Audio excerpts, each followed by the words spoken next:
Je suis Patricia, coordonnatrice provinciale de la ressource et bienvenue au balado de la ressource. À la loupe, les ressources professionnelles francophones en Ontario.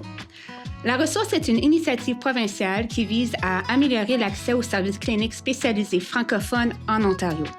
La ressource est pour les professionnels et les agences qui offrent des services à des adultes francophones ayant des déficiences intellectuelles et des besoins cumulés de santé mentale ou présentant des comportements ayant des défis. Une des initiatives de la ressource est donc de partager des ressources en français.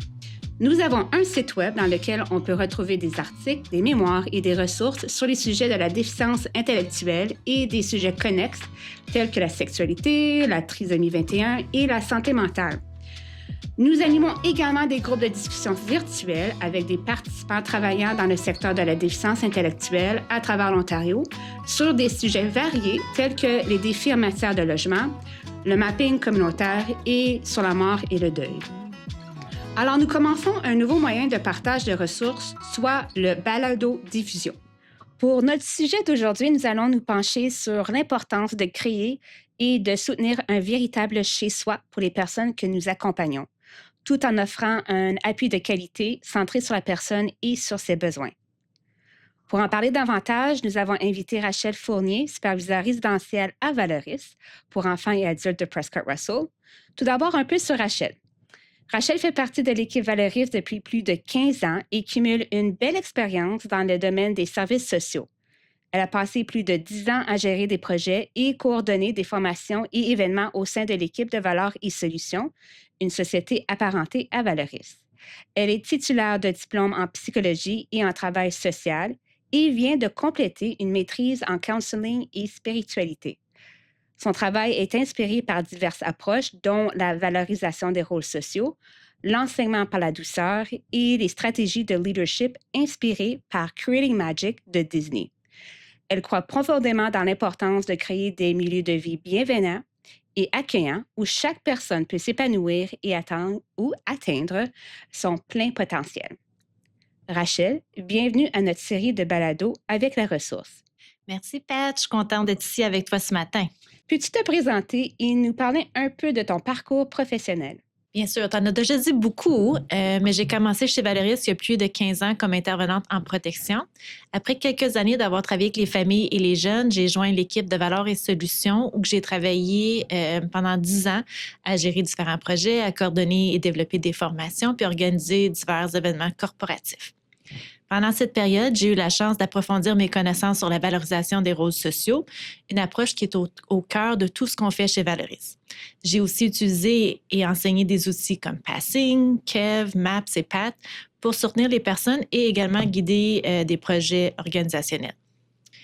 J'ai eu la chance de développer la formation Être bien chez soi, qu'on va parler de aujourd'hui, et aussi j'ai fait du coaching pour aider les équipes à appliquer concrètement les concepts clés de la VRS dans leur quotidien.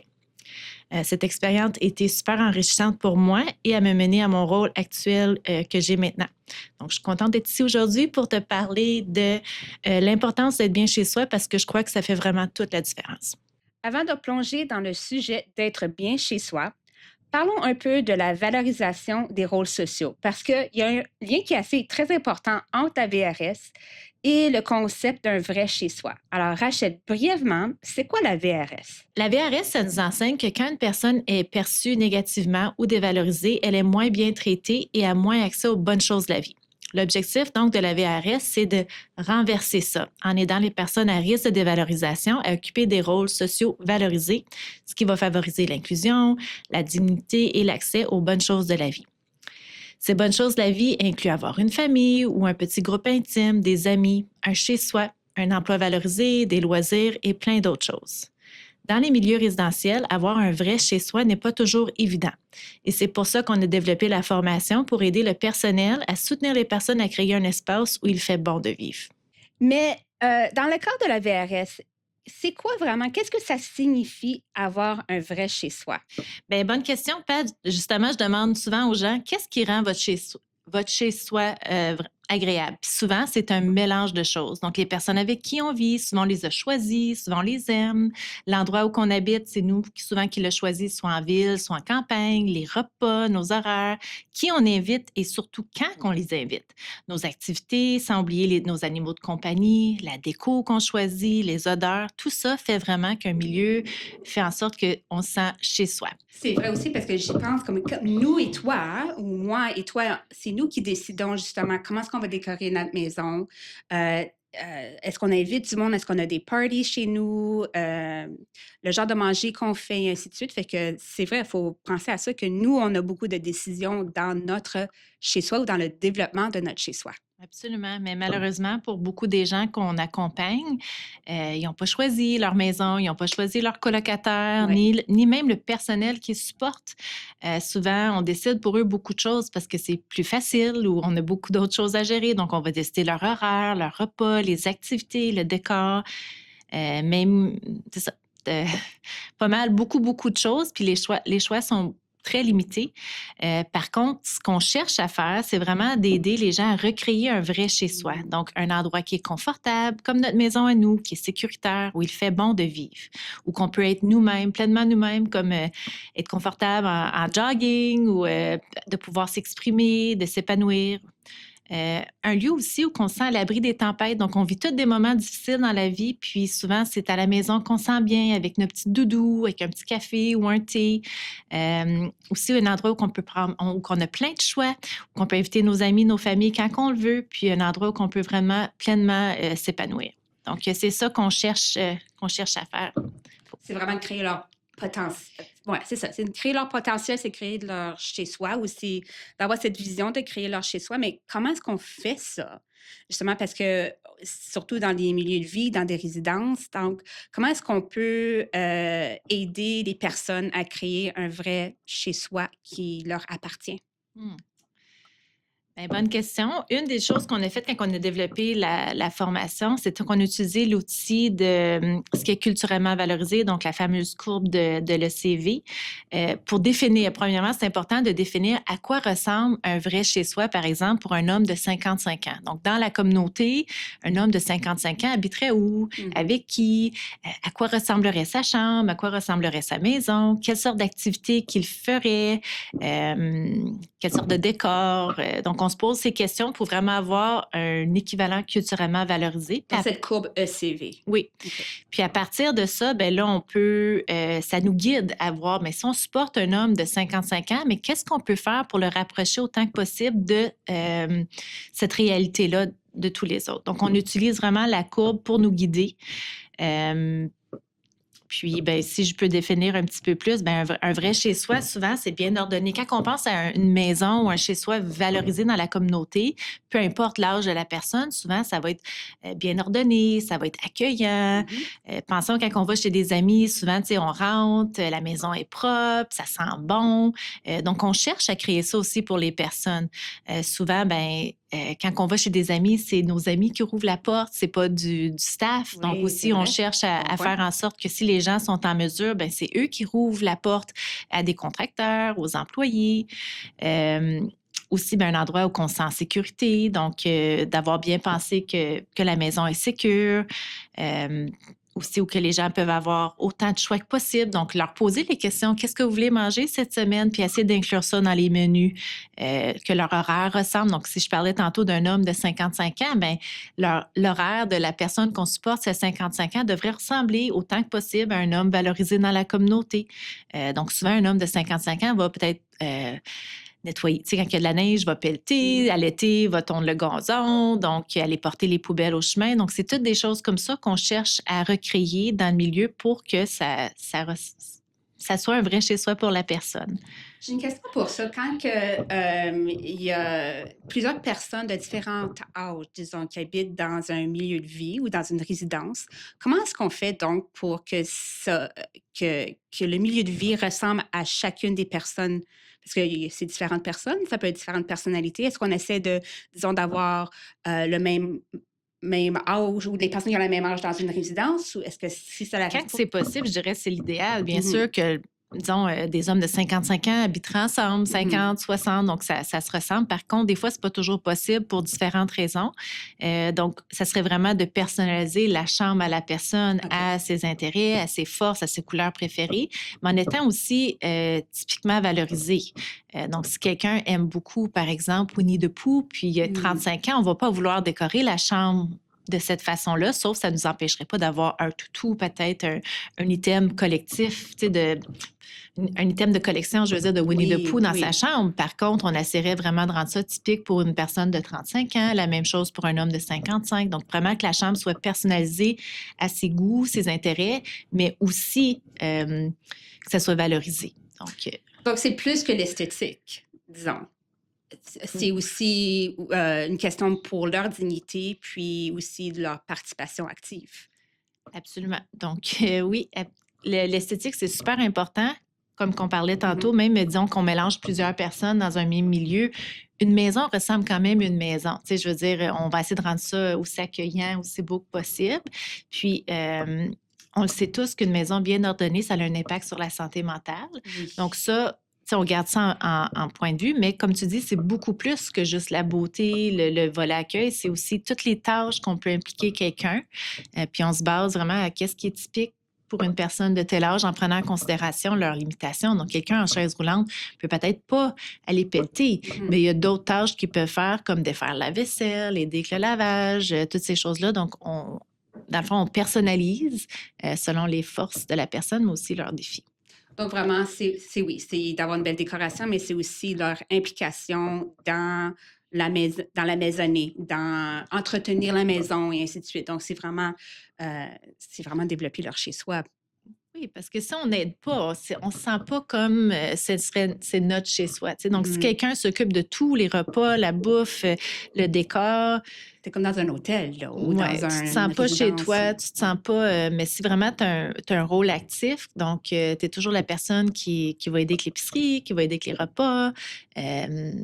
tu viens à développer un rôle. Puis il y a des gens, exemple, qui sont des personnes super accueillantes. Donc, dans certains milieux que j'ai travaillé, où j'ai fait du coaching, ou même celles que j'ai en ce moment, il y a des gens qui adorent les fêtes. Donc, ils deviennent comme le hostess de la fête. Ils vont m'aider à organiser la fête, décider qu'est-ce qui va être sur le menu, quelle sorte de décor, à quoi ressemble l'invitation. Puis quand les invités arrivent, c'est eux qui reçoivent.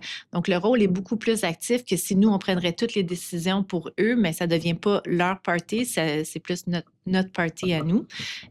Donc, c'est de juste vraiment chercher toutes les occasions possibles pour que les gens se sentent pleinement chez eux. Donc, tu as mentionné l'approche ou l'aide que les intervenants et toi-même que vous faites dans la maison pour aider les personnes. Donc, est-ce que tu peux nous expliquer davantage c'est quoi justement le rôle des intervenants dans votre service? Être bien chez soi. Oui. Donc, l'intervenant joue un rôle super important, pas seulement de répondre aux besoins immédiats de la personne, parce que je ne te le cacherai pas, il y a beaucoup de demandes qui viennent de droite et à gauche, puis il faut répondre à ces demandes-là de façon efficace, mais aussi il faut être très intentionnel à penser plus loin. Donc, quand on parle d'être bien chez soi, bien, il faut penser, est-ce qu'en ce moment, la maison représente un vrai chez soi pour la personne? Est-ce que la personne est bien? Est-ce qu'elle a eu ce qu'elle avait de besoin? Est-ce que pour son âge, on a, tu sais, sa journée, est-ce qu'elle est remplie comme une personne de, disons, tantôt on parle de 55 ans, là, je vais garder ça, mais est-ce que sa journée est très typique de ça? Donc, on vient répondre aux besoins immédiats de la personne, on y offre plein de choix appropriés à son niveau de compréhension. Il faut penser plus loin, continuellement, donc pas juste répondre aux petits besoins, mais d'aller plus large. Parce que c'est ça notre devoir, c'est de leur offrir ce qui est de mieux. Puis des fois, les personnes ne sauront pas quoi demander, mais c'est à nous de penser d'avance, puis de faire en sorte qu'on répond selon leurs besoins, selon leur âge, puis ce qui est culturellement valorisé. Ça me fait penser aussi quand tu avais dit que, tu sais, qu'il n'y a pas... Il y a une certaine personne que tu as mentionnée qui aime faire du hosting. Fait que c'est de viser sur ça ou de miser sur ça. Puis, OK, cette personne aime faire le hosting. Qu'est-ce qu'elle peut faire d'autre dans la maison? Tandis que comme une autre personne aime faire le jardinage. Donc, c'est comme, OK, on va miser sur ce rôle-là. Puis d'aller chercher, tu sais, des fois, ça prend plus de temps, mais ça vaut tellement la peine. 100%. Donc, le party que je parlais de, ça aurait été beaucoup plus facile sûrement pour moi de l'organiser. Oui. Mais c'était une très, très belle expérience d'inclure la personne. Puis j'étais impressionnée à voir les connaissances qu'il y avait au niveau du menu, qu'est-ce qu'ils voulaient, puis c'était une super belle réussite. Puis la personne, la journée même, était le champion de la journée, le star, puis c'était vraiment beau de voir. Donc, c'est vraiment d'aller, comme tu dis, choisir ces petites forces-là, de connaître bien les personnes, de voir c'est quoi leurs forces, leurs préférences, puis de miser là-dessus. Puis parfois, des fois, ça prend beaucoup d'encouragement. Tu sais, dans certaines personnes, on connaît moins bien leurs forces ou sont plus tranquilles, mais il faut chercher à aller comme essayer plein de choses pour découvrir qu'est-ce qui les intéresse. Puis, avec du renforcement positif, on vient à les coacher aussi, à faire des tâches. Pas le fun de faire toujours des tâches ménagères. Moi non plus, j'aime pas ça, puis je les comprends, mais ça fait partie de vivre pleinement dans un milieu. Donc, des fois, il faut les encourager de viens m'aider, on va faire la vaisselle ensemble, on va mettre de la musique, on va rendre ça le fun plutôt qu'une tâche. Puis ça nous permet de bâtir des liens avec eux, puis leur journée beaucoup. Autant que c'est simple, leur journée est un petit peu plus remplie en faisant ça. Ça ne veut pas dire qu'on ne fait pas plein d'autres choses par la suite, là. Mais au lieu qu'ils nous attendent pendant qu'on fait toutes les tâches, on essaie vraiment de les inclure. Je pense aussi que c'est comme un genre de lien qu'ils ont avec leur maison, genre un buy-in. C'est comme, OK, mais c'est ma maison, moi, je veux l'entretenir, donc je vais défaire le lave-vaisselle. Ou c'est ma maison, j'aime le jardinage. Et voilà, voici les tomates qu'on a faites, que j'ai faites dans mon jardin pour la sauce à spaghetti qu'on mange ce soir, disons. Fait qu'il y a comme un lien d'attachement que tu peux... La fierté aussi. Oui, c'est ça. Nous aussi, on a un gros jardin où je travaille, puis les gens sont très, très fiers quand ils aident à faire le repas, de dire ça vient du jardin. On les a même, tu sais, on a gelé nos tomates, donc on peut inclure ça dans nos sauces en ce moment. Puis il y a beaucoup, beaucoup de fierté de la part de la personne. Absolument. Avant qu'on finisse, est-ce que tu aurais d'autres choses à mentionner qu'il ne faudrait pas oublier justement pour encourager à développer un chez-soi pour les personnes? Oui, mais dans le fond, je pense que la base, c'est vraiment de se rappeler qu'on devrait traiter chaque personne avec respect comme que nous, on voudrait être traité. Donc, si on garde ça comme base, ça vient beaucoup éclaircir un peu comment on devrait agir, intervenir. Puis un autre petit point, ce serait de se rappeler que la maison que les adultes demeurent, donc le milieu résidentiel, c'est leur chez-soi. C'est pas nécessairement notre milieu de travail. Puis ça vient influencer comment on se comporte. Par exemple, autant que ce serait facile pour moi de rentrer dans le milieu que je travaille, mais je cogne puis j'attends que quelqu'un m'ouvre la porte. Donc, ça prend du temps, mais c'était quelque chose qui est important, je trouve. Après ça, ben on sait aussi d'aller saluer tout le monde. Au lieu d'aller à notre bureau ou d'aller faire d'autres tâches, ben c'est la maison des gens, donc on devrait prendre le temps de les saluer quand on arrive, quand on part.